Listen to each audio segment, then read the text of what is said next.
Pour en parler, nous sommes avec Kaf Djaba. Kaf, bonjour. Bonjour Eric, bonjour aux auditeurs et auditrices à bord de Taxi Matinal. Alors, ce matin, Kaf, vous revenez sur l'inauguration de l'IFAD, un cadre approprié pour une formation de qualité en métier de bâtiment.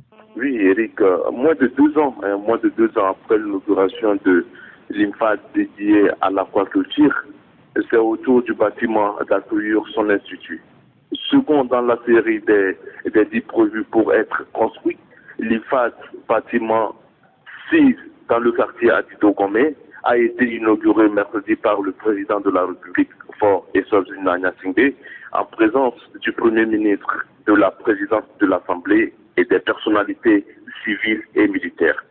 Désormais opérationnel, Eric, et désormais opérationnel et ouvert aux jeunes Togolais et Togolaises, l'Institut de formation en alternance pour le développement veut une réponse aux défis du Togo et en matière de formation et d'emploi. Aussi, cette nouvelle infrastructure vient permettre aux acteurs privés et nationaux de se mettre à niveau et se professionnaliser davantage. Le complexe dispose, Eric, d'un environnement numérique de travail intégré dans toutes ses activités et des infrastructures modernes avec des ateliers équipés, salles technologiques, des travaux pratiques et centres de ressources. Il fournira également, Eric, en tout 15 formations spécialisées, dont 4 bacs professionnels, un brevet et pro, et 10 CAP pro répartis dans plusieurs pôles de métiers, à savoir les grosses œuvres, les énergies et fluides, menuiserie et métallurgie, ou encore finition et secondes œuvres. 8 formations seront donc lancées cette année et 7 autres l'année prochaine, Eric. Dans quelques mois, donc, sera opérationnel l'IFAD élevage de Barkwasi pour accompagner la mise en place de la filière laitière de petits ruminants, de porcins et de volailles. Dans la même dynamique, Eric, 7 autres nouveaux instituts seront créés très prochainement, ceci conformément à la volonté du chef de l'État Faure Eswatini Gnassingbe d'offrir des formations professionnelles aux jeunes Togolais et aux acteurs privés nationaux désireux de se faire professionnaliser. Très bien, écoutez, on a compris, on lira l'article dans votre journal L'éveil de la Nation, et puis vous évoquez aussi les difficultés d'accès au logement. Le gouvernement veut mieux encadrer le secteur, CAF.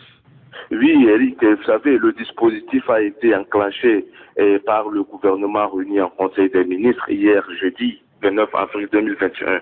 Il a été examiné au cours du dit Conseil un projet de décret portant réglementation de la caution, de la garantie de loyer et du bail et d'habitation.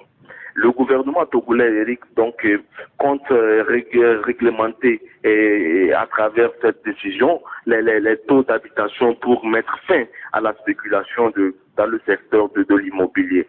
L'objectif même de ce projet de décret est de fixer les procédures relatives au bail d'habitation, plafonner la caution et la garantie de loyer.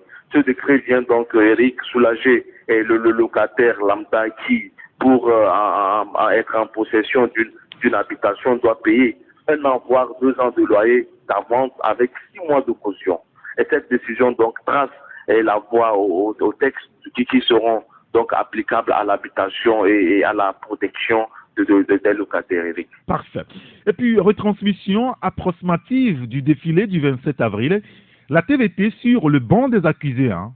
Oui, Eric, vous savez, le tollé est suscité par la retransmission du défilé du 27 avril par la télévision togolaise mardi dernier, n'est pas prêt de tomber, alors que des milliers de Togolais vivant sur le territoire togolais ou à l'extérieur ont qualifié les défaillances techniques de la TVT de honte nationale.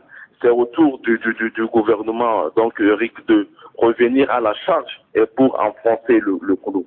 Le gouvernement a donc déploré les incidents techniques qui ont perturbé la retransmission en direct du défilé et par la TVT.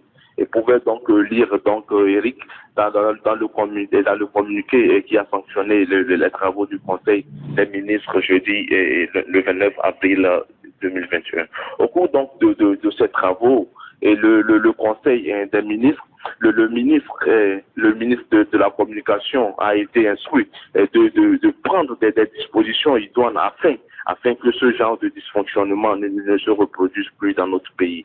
Il faut donc avouer que ce n'est pas la première fois que la TVT connaît ce genre de dysfonctionnement. Et il est de bon ton aujourd'hui, Eric, que le ministère en charge de la communication branche un œil sur le fonctionnement de la télévision togolaise afin que ce genre de trucs ne se produisent plus dans notre pays. Il est également clair que depuis longtemps, le gouvernement togolais a mis des moyens, des milliards de nos francs CFA ont été utilisés pour numériser la télévision togolaise.